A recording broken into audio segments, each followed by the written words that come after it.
Trump may have to be patient about North Korea. The United States has lost its strategic patience with North Korea. So what's ahead? It up to here superpower to do to stop a pariah nation bent on putting its nuclear weapons on top of a missile that could reach America? Tough talk, for sure. Lean on China to turn off its life support to its neighbor, for another. But for all the warnings that Trump will fix the showdown with North Korean leader Kim Jong-un, it's so far unclear whether at its foundation, his strategy is all that different from previous administrations, which for the last quarter century have failed to stop his nuclear march. North Korea timeline. From Trump's inauguration to now, the era of strategic patience is over, Vice President Mike Pence told CNN's Dana Bash during an exclusive interview on a trip to South Korea Monday. He was referring to the policy that prevailed for much of the Obama administration. The approach reflected a belief that the U.S., working closely with the UN and Japan, South Korea, China and Russia, could create enough international pressure to eventually push North Korea to denuclearize, and that this outcome was something everyone could afford to wait for. Pyongyang recently conducted its fifth nuclear test and is soon expected to conduct the sixth, part of its accelerated drive to develop missiles that can reach the continental U.S. with nuclear weapons small enough to place in the no zones. The Trump team has concluded that North Korea's increasing strides towards producing a deliverable nuclear weapon mean that time has run out for patience and more urgency is required. We have now understood that that policy is not one that is prudent to the United States, and that's why you've seen stepped-up efforts, particularly with respect to China, White House spokesman Sean Spicer said Monday. The administration's shift in tone is notable. Pence also told CNN that Pyongyang would do well not to test Trump's resolve, and it's possible that Trump has pushed Beijing to pressure its unpredictable ally and trade partner.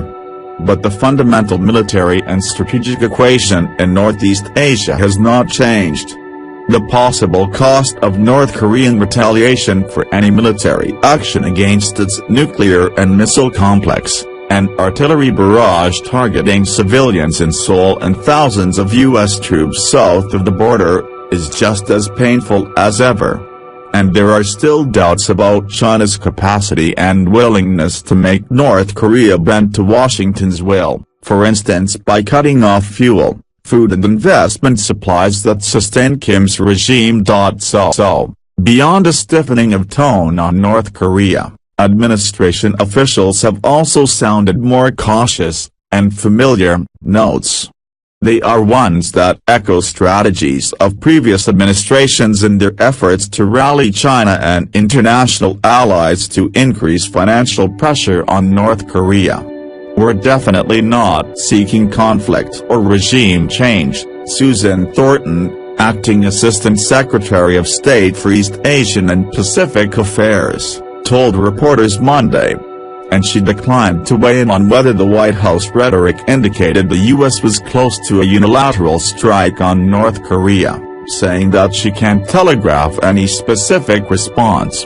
In fact, she and others in the Trump administration have even referred to the need for patience. The U.S. has made a decision, and it's a decision that's been made with all of our allies and partners on this issue, to maximize pressure, economic pressure, on the North Korean regime to try to get it to make tangible steps to roll back their illegal programs, Thornton said. We just have to stick with it, be patient. Another top Trump administration official, Deputy National Security Advisor Katie McFarland, also preached patience. At this point, we have to wait and see, McFarland said on Fox News Sunday. You know, it's like your kids in the back of a car when you're on a long trip saying, "When are we going to get there?" She continued, in this case, I think we should give the Chinese president some opportunity, some time, as well as pursuing the economic and diplomatic pressures that we have and our allies have that we can bring to bear on North Korea. The State Department's Thornton also told reporters that the administration had to pause to assess whether China would come through as promised and pressure North Korea. "It's still quite early," Thornton said. "We've gotten a lot of positive signals for the Chinese, but it takes time." The root of White House optimism about China's evolving role in the North Korea crisis was the summit earlier this month between Trump and Xi in Florida. Administration officials have told CNN that Trump was struck by the fact that China accounts for some 80% of North Korea's trade and as such, could have outsized influence on Pyongyang. President Trump is very hopeful the Chinese will use the leverage they have, Thornton said. But there is also the question of how far China will go. Trump is not the first U.S. president to pin hopes on Beijing bringing Pyongyang to heel. On the one hand, it's possible that Trump's pressure, his threats on Twitter and public warnings that he will do something about North Korea and his unpredictable nature, combined with carrots on the economic front, have got Beijing to budge.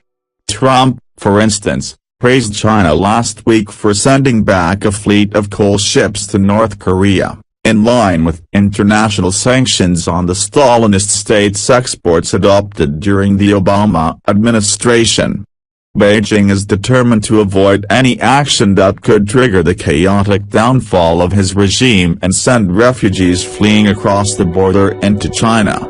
China also wants to avoid the eventual scenario of a unified Korea, which could produce a U.S.-allied nation on its frontier and change the complexion of Northeast Asia's security architecture in favor of the United States.